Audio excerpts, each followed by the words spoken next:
আসসালামু আলাইকুম এভরিওয়ান। ছায়ার বিচারক গল্পের দ্বিতীয় পার্ট। তো চলো বেশি কথা না কইয়া গল্প শুরু করা যাক। এইদিকে আমি সেখান থেকে চলে আসতে একটু দূরে দেখি বন্ধুরা বসে আড্ডা দিচ্ছে, তাই আমি তাদের দিকে যেতে লাগলাম। তখনই কেউ পিছন থেকে আমার কলার ধরে বলল, ওই হারামি কোথায় যাচ্ছিস? মেয়ে কণ্ঠের আওয়াজ শুনে পিছন ঘুরে দেখি তানিয়া। তাই আমি বললাম, এই তো জানু, তোমাকে খুঁজতে যাচ্ছি। এই কথা বলতেই তানিয়া আমার গালে ঠাস করে থাপ্পড় দিয়ে বলল, ওই আমি তোর কোন কালের জানু লাগি?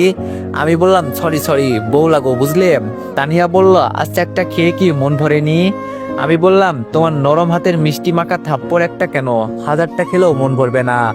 তানিয়া বলল, দেখ মাথা গরম করিস না, ভালো হবে না কিন্তু।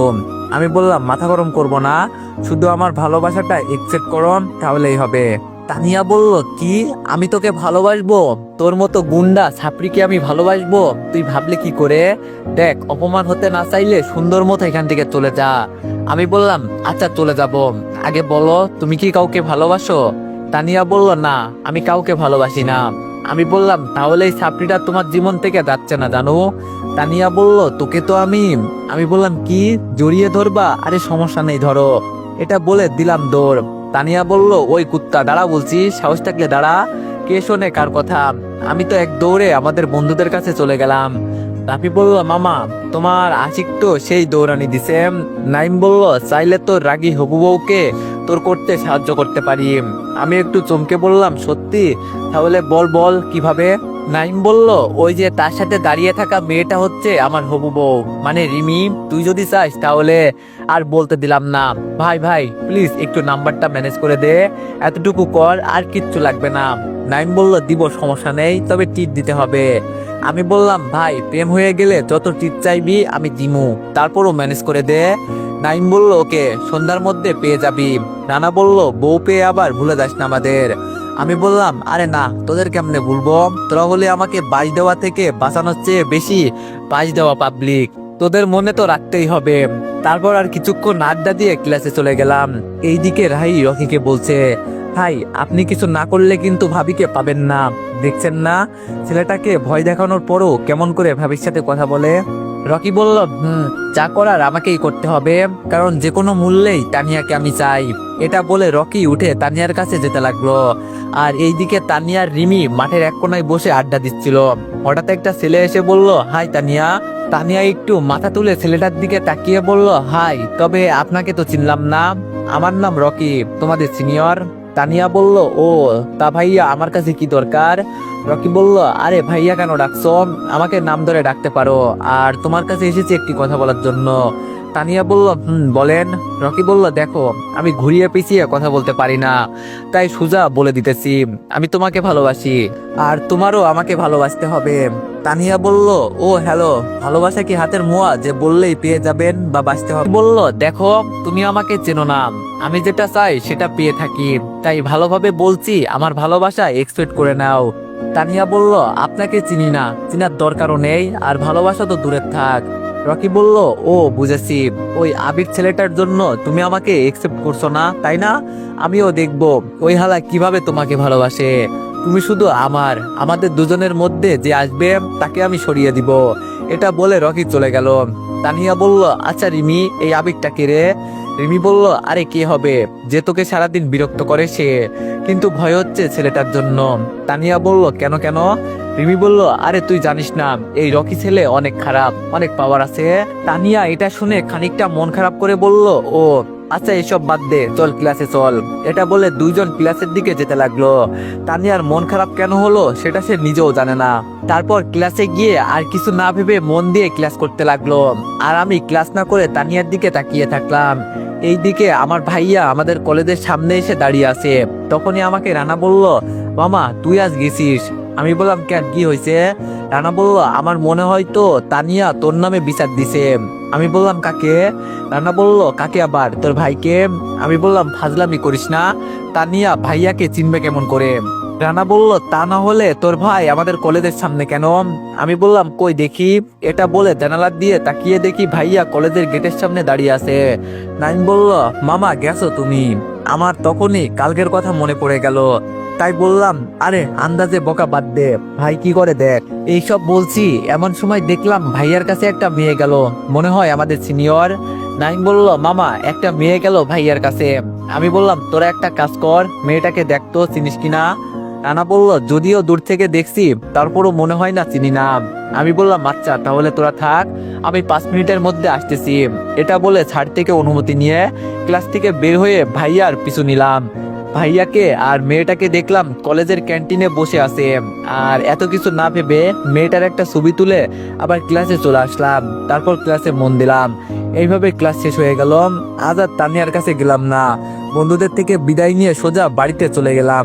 পাশে এসে ফ্রেশ হয়ে খাবার খেতে গেলাম। খাবার খাওয়ার সময় ভাইয়ার দিকে তাকিয়ে দেখি ভাইয়ার মন খারাপ করে খাবার খাচ্ছে। আমি আর কিছু না ভেবে খাবার শেষ করে রুমে এসে কম্পিউটার নিয়ে বসলাম।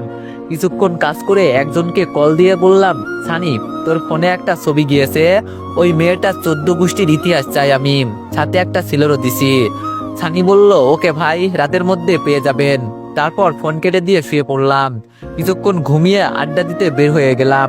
তারপর বন্ধুদের সাথে আড্ডা দিয়ে 9 থেকে তানিয়ার নাম্বারটা নিয়ে সন্ধ্যায় বাসায় আসলাম। তারপর পড়তে বসলাম। অনেকক্ষণ পরে রাত্রে খাবার খেয়ে বিছানায় শুয়ে তানিয়াকে ফোন দিলাম। কয়েকবার রিং হতে ফোনটা ধরে বলল, আসসালামু আলাইকুম, কে বলছেন? আমি বললাম, ওয়ালাইকুম আসসালাম, আমি বলছি। তানিয়া বলল, আমিটা কে? আমি বললাম, আমিটা মানুষ হবে, ভূত তো আর নয়। তানিয়া বলল, তা মানুষটা কে সেটা বলেন। আমি বললাম, যদি বলি আমি আপনার হবু স্বামী তাহলে মানবেন? তানিয়া বলল, দেখেন কি বলবেন সোজাসুজি বলেন। আমি বললাম, আমি তোমাকে ভালোবাসি জানো, তোমাকে ছাড়া বাঁচবো না। তানিয়া বলল, কে আপনি, পরিচয় দেন। আমি বললাম, আগে ভালোবাসি বলেন তারপর। তানিয়া বলল, আজব, চিনি না জানি না, আপনাকে দেখিও নাই, আমি কেন আপনাকে ভালোবাসি বলবো? আমি বললাম, ভালোবাসতে কি দেখা লাগে? দুইটা মনের মিল হলেই তো হয়। তানিয়া বলল, ওই চুপ বেটা, এতক্ষণ থেকে দেখছি আজে বাজে কথা বলছিস, সামনে থেকে কল দিয়ে ফোনের ভিতরে ঢুকে মারবো বলে দিলাম। এটা বলে তানিয়া ফোন কেটে দিল। আর আমি বলতেছি, এই মেয়েরা তো রাগ আসে কোথা থেকে বুঝি না, এমন রাগ থাকলে সংসার কিভাবে করব? যাই হোক, মানিয়ে নিতে হবে আর কি। তারপর কিছু না ভেবে ঘুমিয়ে পড়লাম। অর্থমন্ত্রী নিজাম চৌধুরী তার বাগান বাড়িতে বসে তার লোকদের বলছে, কিরে তোদের কাজ কেমন চলছে, মাল কতটুকু সাপ্লাই দিতাছস? বস, মোটামুটি সব হচ্ছে। নিজাম চৌধুরী বলল, ও ভালো, তাহলে শোন, তোরা কাজের পাশাপাশি তারেক রহমানকে সাহায্য করবি, তার যাতে কোনো অসুবিধা না হয়। আর আজ রাতে 1 কোটি টাকার ডিলটা ভালোভাবে করবি। যদি কোনো ভুল হয় তাহলে টাইগার তোদের কাউকে ছাড়বে না, মনে থাকে জানো। ওকে বস। তাদের কথা শেষ হতে না হতেই নিজাম চৌধুরীর ফোনটা বেজে উঠলো। বিরক্তকর একটা ভাব নিয়ে ফোনের দিকে তাকাতেই সব বিরক্ত উধাও। নিজাম চৌধুরী তাড়াতাড়ি করে ফোনটা তুলে বলল, হ্যালো স্যার, কেমন আছেন? টাইগার বলল, আমি ভালো আছি, কিন্তু তোরা ভালো থাকতে পারবি না মনে হয়। নিজাম বলল, ভাই আমরা কি দোষ করেছি? টাইগার বলল, দোষ তো তোরা কিছু করিসনি, তবে তবে কি স্যার? টাইগার বলল, তবে দোষ এই দেশের প্রশাসন করছে, তোদের ধরার প্ল্যান করছে, সাবধানে থাকিস, প্রমাণ পেলে ধরে নিয়ে যাবে। নিজাম বলল, আরে স্যার আপনি চিন্তা করবেন না, এই 2 টাকার পুলিশ আর্মি আমাদের কিছুই করতে পারবে না। টাইগার বলল, আমি তোদের জন্য চিন্তা করছি না, আমি চিন্তা করছি আমার মালের। যদি আমার মালের কোনো কিছু হয় তাহলে। নিজাম বলল, বুঝতে পারছি ভাই, কিছু হবে না। টাইগার বলল, ওকে তাহলে ভালোভাবে কাজ কর, আমি রাখি। নিজাম বলল, ওকে স্যার। এটা বলে ফোন কেটে দিল। তারপর সামনে থাকা তার ছেলেপেলেদের বলল, এই শোন। ওরা বলল, বস বলেন। নিজাম বলল, তোরা যা কাজে লেগে পড়, একটু পর হয়তো ডিলাররা আসবে। ওকে বস। এটা বলে ছেলেগুলো চলে গেল। সকালবেলা ঘুম থেকে তাড়াতাড়ি উঠে ফ্রেশ হয়ে নিচে গেলাম নাস্তা করতে। সেখানে গিয়ে দেখি সবাই নাস্তা করছে। আমি একটা টেবিল টেনে বসে বললাম, আম্মু খাবার দাও। আর সাথে সাথে আম্মু খাবার দিল। আমি বললাম, আম্মু তোমার অনেক কষ্ট হচ্ছে তাই না? এই কথা বলতে আম্মু হতাশা নিয়ে ভাইয়ার দিকে তাকিয়ে বলল, আরে বাপজান, আমার যে কষ্ট হচ্ছে এটা কি কারো চোখে পড়ে? কত বললাম একটা বউ মানতে, কিন্তু কি আর করার, সব আমার কপাল। এইদিকে ভাই চোখ গরম করে আমার দিকে তাকিয়ে থাকলো। আমি দাঁত কেলিয়ে একটা হাসি দিলাম। আমি বললাম, কি আর করবা আম্মু, এমনিতেই দেখতে বুড়া বেটার মতো লাগে, আর কয়দিন গেলে পুরো আঙ্কেল লাগবে। এটা শুনে আব্বু বলল, আবির একদম ঠিক বলছিস তুই। এইদিকে ভাইয়া রাগ আর থামাতে না পেরে টেবিলের নিচ দিয়ে আমার পায়ের উপর জোরে চিমটি কাটলো। এতে আমি আগ করে হালকা চিৎকার দিয়ে ভাইয়ার দিকে তাকাতেই দেখি ভাই ইশারা দিয়ে বলছে, এইবার কেমন লাগে মজা বোঝ। আমি কিছু না বলে আব্বুকে বললাম, আব্বু তোমরা যদি বলো তাহলে আমি একটা মেয়ে দেখতে পারি, অনেক সুন্দর দেখতে মাশাল্লাহ পুরো। আব্বু বলল, কই দেখা দেখা। আমি বললাম, পরে কলেজ থেকে এসে দেখাবো। আব্বু বলল, কিন্তু রফিক কি রাজি হবে? আব্বু বলল, রাজি না হয়ে যাবে কোথায়, ওর কথা আর শুনবো না। এইদিকে ভাইয়া এইসব শুনে তার ইচ্ছে করছে আমাকে চিবিয়ে খেয়ে ফেলতে, কিন্তু পারছে না আম্মু আব্বুর জন্য। তারপর আমি খাবার খেয়ে ভাইয়ার দিকে একটা হাসি দিয়ে বাসা থেকে বের হয়ে কলেজের দিকে গেলাম। একটু পর কলেজে গিয়ে দেখি হারামি তিনটে বসে বসে আড্ডা দিচ্ছে। আমি গিয়ে বললাম, কিরে কিসের আড্ডা চলছে? রাফি বলল, আরে তুই এসেছিস? তেমন কিছু না, নাইম বলছে তার জিএফ এর সাথে দেখা করাবে আমাদের। আমি বললাম, সত্যি? কখন? নাইম বলল, এই তো কলেজ ছুটির পর। আমি বললাম, তাহলে তো ভালো। এইভাবে বন্ধুদের সাথে আড্ডা দিতেছিলাম, হঠাৎ এইদিকে আমার চোখ গেল। আমি দেখলাম কালকে ভাইয়া যেই মেয়ের সাথে কথা বলছে সেই মেয়ে একটা গাছের নিচে বসে আড্ডা দিচ্ছে। তাই আমি রাফিকে বললাম, তোরা থাক, আমি একটু আসি। রানা বলল, কোথায় যাচ্ছিস? আমি বললাম, থাক তোরা, আমি আসতেছি। এটা বলে তাদের ওখান থেকে চলে আসলাম। তারপর আমি মেয়েটার সামনে গিয়ে বললাম, আসসালামু আলাইকুম আপু, কেমন আছেন? মেয়েটা সহ তার বান্ধবীরা আড্ডা বাদ দিয়ে আমার দিকে তাকিয়ে আছে। মেয়েটা বলল, ওয়ালাইকুম আসসালাম, কে আপনি? চিনলাম না তো আপনাকে। আমি বললাম, আপু আপনি আমাকে না চিনলেও আমি হালকা হলেও আপনাকে চিনি। মেয়েটি বলল, ও তা কিছু বলবেন? আমি বললাম, বলার তো অনেক কিছু আছে, কিন্তু। মেয়েটি বলল, কিন্তু কি? আমি বললাম, সবার সামনে বলা যাবে না, যদি একটু ওই দিকে আসতেন প্লিজ। মেয়েটি বলল, যা বলার এখানে বলেন। আমি বললাম, প্লিজ আপু 5 মিনিটের জন্য। তখন তার বান্ধবীরা বলে উঠল, আরে নুসরাত, যা কিছু হবে না, আমরা এখানে আছি তো। নুসরাত হলো ভাবির নাম, যদিও হয়নি, হবে। নুসরাত তার বান্ধবীর কথা শুনে কিছু একটা চিন্তা করে বলল, চলেন, কি বলবেন বলেন। তারপর নুসরাত আপুর সাথে নিয়ে একটু দূরে আসলাম। নুসরাত বলল, এখন বলেন কি বলবেন বলেন। আমি বললাম, আপু আপনার নাম নুসরাত জাহান, এইবার অনার্স ফাইনাল ইয়ারে, আপনার আব্বু একজন পুলিশ কমিশনার। নুসরাত বলল, কিন্তু এগুলো কেন বলছেন? আমি বললাম, কারণটা হলো আমি পুলিশ অফিসার রফিকের ছোট ভাই। নুসরাত বলল, ও বুঝেছি, রফিক নিজে না পেরে তোমাকে পাঠিয়েছে তাই না? যদি এমন হয় তাহলে বলবা আমার পক্ষে ওকে ভালোবাসা সম্ভব নয়। আমি বললাম, আপু যদিও ভাইয়া আমাকে পাঠায়নি, তারপরও বলতে পারবেন আপনি ভাইয়াকে পছন্দ না করার কারণ, নাকি আপনি অন্য কাউকে ভালোবাসেন? নুসরাত বলল, না আমি কাউকে ভালোবাসি না। আমি বললাম, তাহলে কেন আপু আমার ভাইয়াকে পছন্দ করেন না?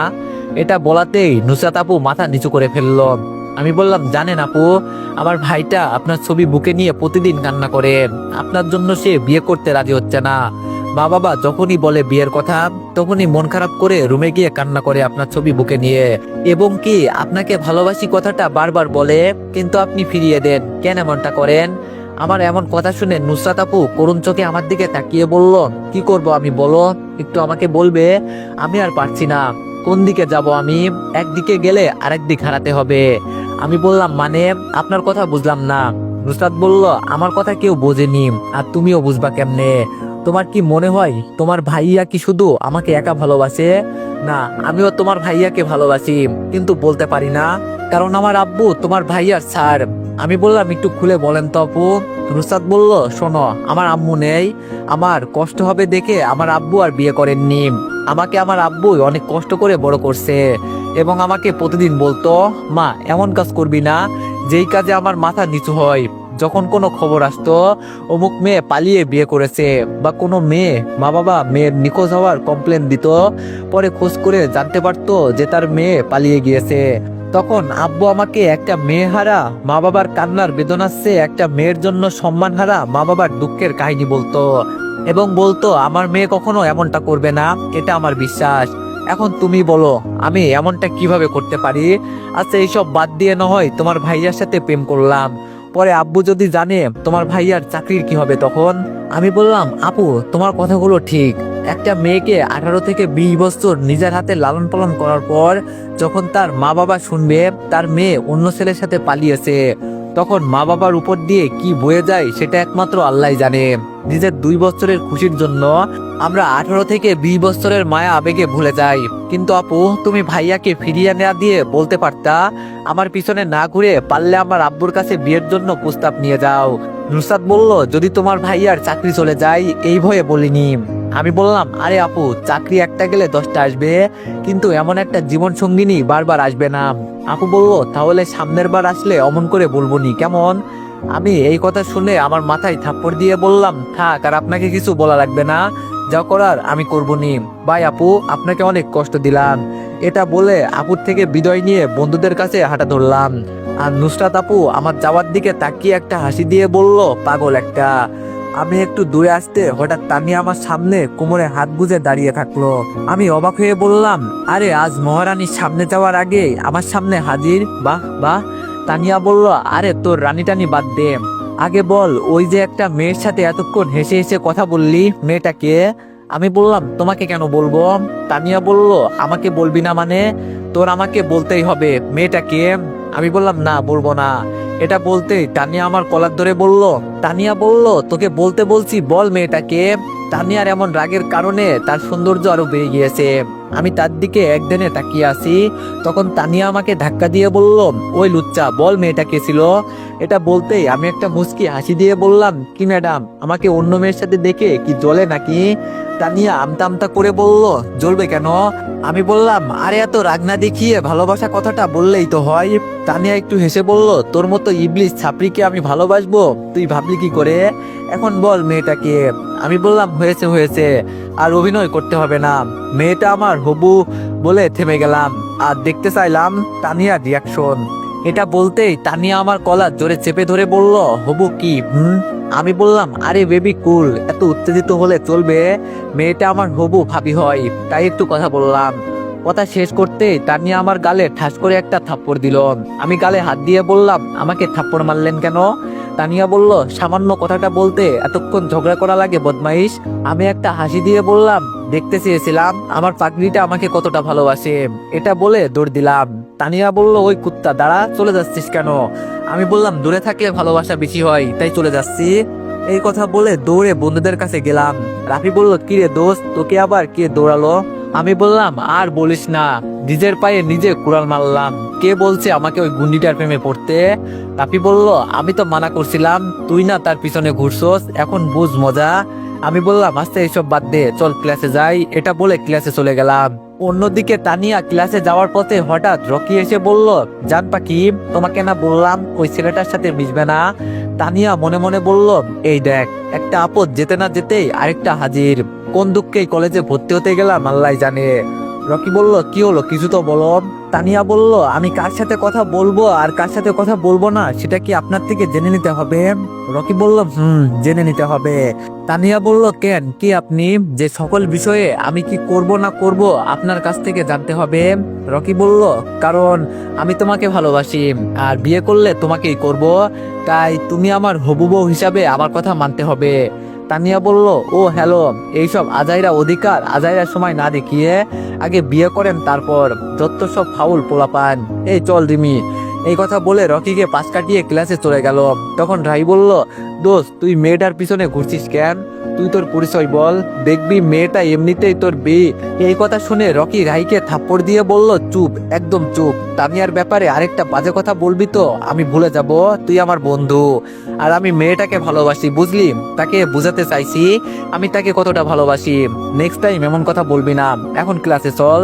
তারপর তারা দুইজন ক্লাসে চলে গেল।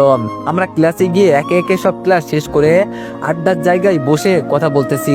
তখন দেখি তানিয়া আর রিমি আমাদের এইদিকে আসতেছে। আমি বললাম, দোস্ত দেখ, তোর ভাবি আসতেছে। নাইম বলল, চুপচাপ বসে থাক, তারা কেন আসতেছে সেটা দেখ। নাইমের কথা মতো আমি বসে থাকলাম। একটু পর তানিয়া রিমি আমাদের সামনে আসলো। রিমি বলল, নাইম কেমন আছো? নাইম বলল, এই তো ভালো আছি। আমি তো অবাক হয়ে তাদের কথা শুনতেছি।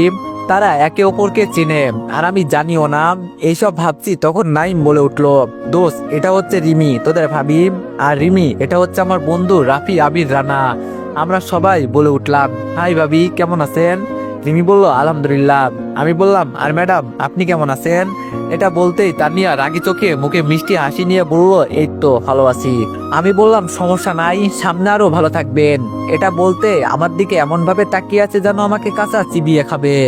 নাইম বলল, চল সবাই রেস্তোরাঁতে বসে কথা বলি। রিমি বলল চল। নাইম বলল এই তোরা ওয়াই। তারপর আমরা সবাই মিলে একটা রেস্টুরেন্টে গিয়ে বসে খাবার অর্ডার দিয়ে গল্প করতে লাগলাম। তখন আমি দুষ্টামি করে বললাম, আচ্ছা ভাবি, আপনার বান্ধবী কি বোবা যে কথা বলছে না? রিমি বলল, আরে তেমন কিছু না, এমনও বেশি কথা বলে না তাই। আমি বললাম, না, আমার মনে হয় উনি আমার সাথে কথা বললে আমার প্রেমে পড়ে যাবে।